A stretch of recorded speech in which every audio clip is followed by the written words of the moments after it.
Good morning, my name is Vlad. I'm a recovered alcoholic and drug addict. I want to start sharing a couple other things with anybody who's willing to listen about myself and things that I'm working on. I'm working on something called communication and relationships, and I'd like to read a few pages of notes that I took today.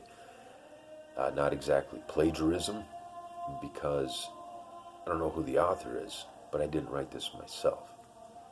But I write down because it's pertinent to my life. And maybe somebody somewhere out there needs to hear it.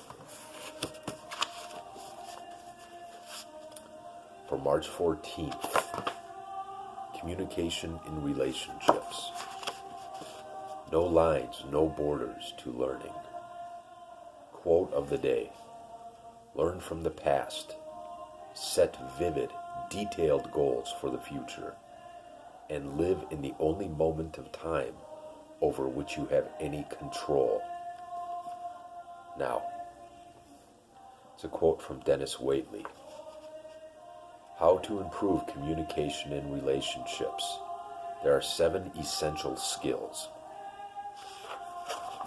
Number 1, the 4 ears of a message.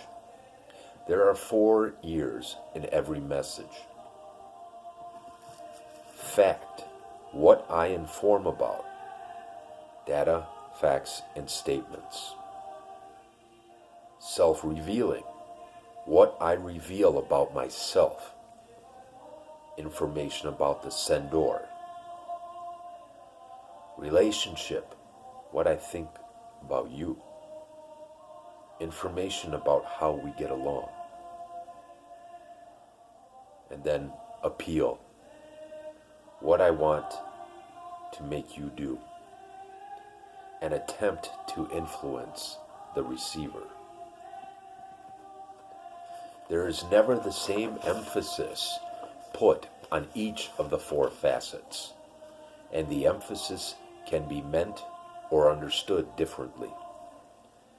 Try to focus on the fact of the message, rather than guessing what the message was meant to say about yourself or the relationship between you and the sender.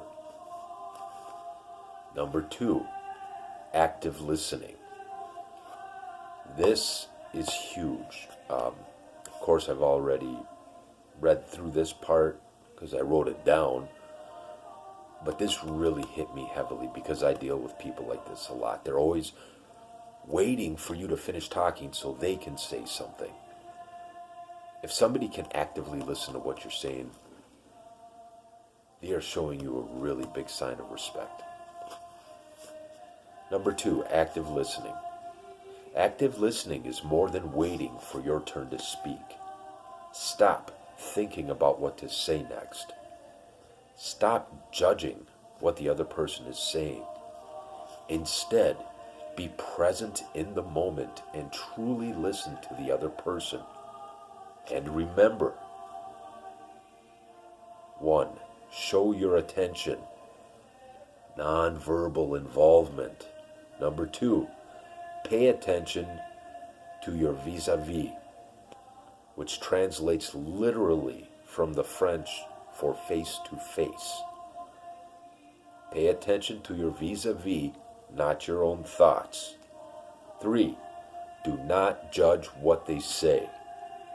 And number 4, tolerate silence. Number 4, I understand. Something I'm working on because I'm at a point in my life where if there becomes a disagreement, I tend to be quiet. I grew up watching my stepdad being very verbally abusive amongst other kinds of abuse. So I don't believe in yelling.